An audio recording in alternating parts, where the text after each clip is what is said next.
नमस्कार मित्रांनो, स्वागत आहे तुमचं माझ्या यूट्यूब चॅनलमध्ये. तर मित्रांनो, हा व्हिडिओ असणार आहे आपल्या श्रीशैलम ज्योतिर्लिंग टूरचा दुसरा व्हिडिओ. तर मागच्या व्हिडिओमध्ये तुम्ही बघितलं की आम्ही हैदराबाद जवळच्या सिकंदराबाद इथे ट्रेनने उतरलो. तिथूनच हा व्लॉग सुरू करतो आहे. चला तर मित्रांनो, आपल्या व्हिडिओला सुरुवात करूया. आता वाजलेले आहेत सकाळचे 5:30 आणि आता आम्ही महात्मा गांधी बस स्टँड हैदराबाद इथे पोहोचलो आहोत. लास्ट व्हिडिओमध्ये तुम्ही बघितलं की आम्ही सिकंदराबाद स्टेशनवरून बस पकडून इथे पोहोचलो. मेट्रोचा पण ऑप्शन आहे इथे यायला, पण मेट्रो थोडे उशिराने सुरू होते, त्यामुळे बसनेच इथे पोहोचलो. अर्धा तास लागला आम्हाला. आणि आता आम्ही इथे चहा पिऊन घेतो आणि मग आपला ज्योतिर्लिंगकडे जायचा प्रवास सुरू होईल. ही बघा आपली बस सुद्धा आलेली आहे. तर इथून 250 किलोमीटर अंतर आहे. तर हे बघू शकता, आपला प्रवास सुरू झालेला आहे श्रीशैलम ज्योतिर्लिंगकडे जायला.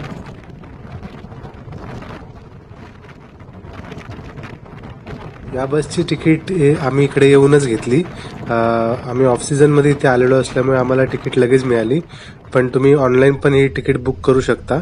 त्याची वेबसाईट मी तुम्हाला डिस्क्रिप्शन मध्ये आणि स्क्रीनवर देईनच, ती तुम्ही चेकआउट करा.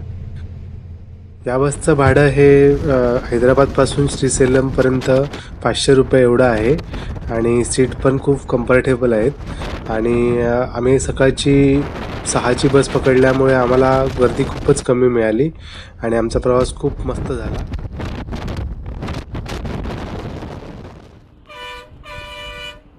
मित्रांनो, जेव्हा आपण हैदराबादकडून श्रीशैलमला जात असतो तेव्हा हा जो रोड आहे हा एका टायगर रिझर्व मधून गेलेला आहे.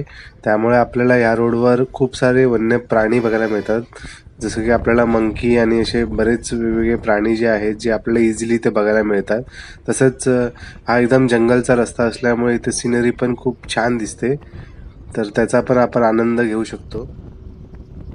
मित्रांनो, हा जंगलातून रस्ता गेलेला असल्यामुळे या रोडचे जे टायमिंग्स आहेत ते सकाळी 6 ते रात्री 6 या वेळेतच आपण या रस्त्यावरून प्रवास करू शकतो. म्हणजे आपण जेव्हा श्रीशैलमला जात असतो तेव्हा सकाळी 6 ते रात्री 6 मध्येच आपण येऊ किंवा जाऊ शकतो. तर याची पण तुम्ही काळजी घ्या.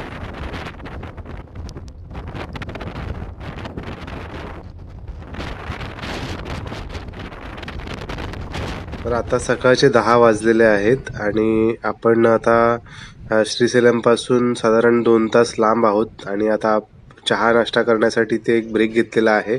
तरी बघू शकता, ही आहे आमची बस, जी स्टेट गव्हर्नमेंटची बस आहे आणि याच्यावर वेबसाईट पण तुम्हाला दिसत आहे. तर आता आपल्याला चहा नाश्ता करून झालेला आहे आणि आता आपण जो श्रीशैलम डॅम आहे तिथे पोहोचलेलो आहोत. खूपच फेमस डॅम आहे. तर हा जलविद्युत प्रकल्प आहे मित्रांनो. तर ही जी कृष्णा नदी आहे ही इथून वाहते. त्या कृष्णा नदीवर हा डॅम बनवलेला आहे आणि तुम्ही बघू शकता, पावसाळा असल्यामुळे खूप पाणी आहे या नदीला. तसंच सगळे दरवाजे पण ह्या धरणाचे खोललेले आहेत, त्यामुळे खूप मस्त असा व्ह्यू आपल्याला दिसत आहे इकडे. श्रीशैलम डॅम हा आपल्या भारतातील दुसऱ्या नंबरचा सर्वात मोठा डॅम आहे. तर याची लांबी जी आहे ती 500 मीटर आहे आणि उंची साधारण 150 मीटर आहे.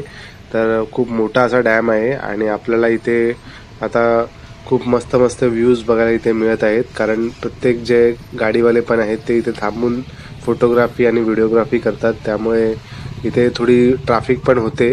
ट्रॅफिकची थोडी समस्या इथे आहेच, कारण रस्ता छोटा आहे आणि खूप गाड्या इथे थांबवत असतात. त्यामुळे आपल्याला आता थोडा इथे थांबत थांबत जावं लागत आहे.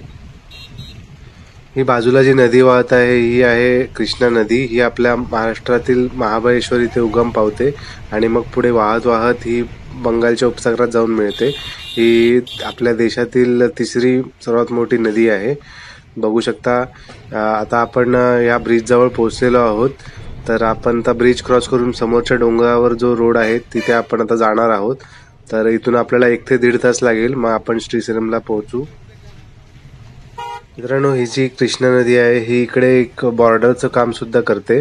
म्हणजे आता आपण तेलंगणा राज्यातून आलो, म्हणजे हैदराबाद जे आहे हे तेलंगणा राज्यात येतं आणि हा जो ब्रिज आहे हा ब्रिज क्रॉस करून आपण त्या बाजूला जेव्हा जातो तेव्हा आपण आंध्र प्रदेश राज्यात एंट्री करतो. म्हणजे श्रीशैलम हे आंध्र प्रदेश राज्यात येतं.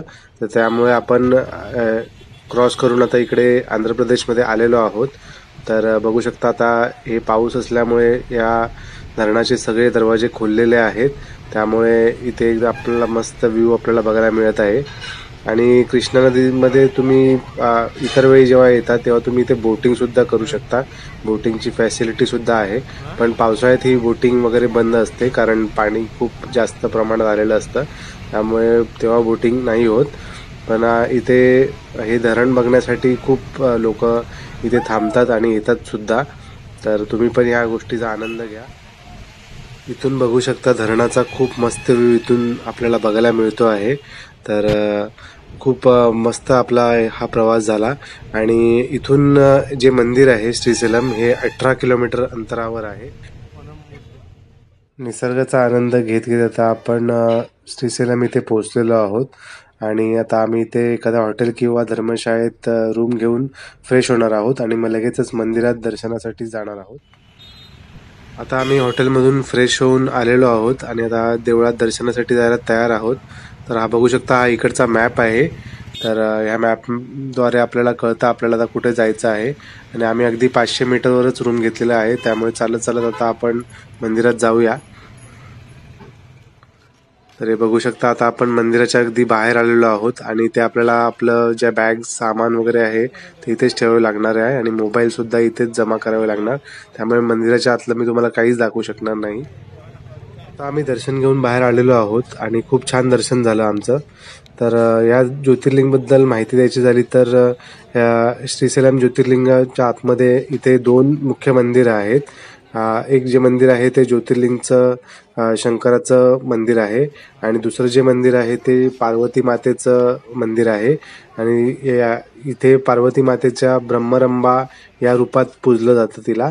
आणि इकडेची मान्यता अशी आहे की इकडे ज्यांची लग्न होत नाहीत त्यांनी जर इथे येऊन पाया पडले तर त्यांचं लगेच लग्न जमतं, कारण इथे शिवपार्वतीचं रोज संध्याकाळी लग्न लावलं जातं, अशी इकडची आख्यायिका आहे. आणि दर्शनासाठी आपल्याला साधारण 1 तास लागतो जर तुम्ही फ्रीच्या लाईनमध्ये गेलात तर. आणि जर पैसे देऊन शीघ्र दर्शन पण तुम्ही करू शकता, ते 10 ते 15 मिनिटात सुद्धा लागतं. तर मित्रांनो, असा होता हा व्हिडिओ. तुम्हाला कसा वाटला ते मला नक्की कळवा आणि व्हिडिओ आवडला असेल तर व्हिडिओला लाईक करा आणि आमच्या चॅनलला सबस्क्राईब पण करा. आता आपण भेटूया पुढच्या व्हिडिओमध्ये.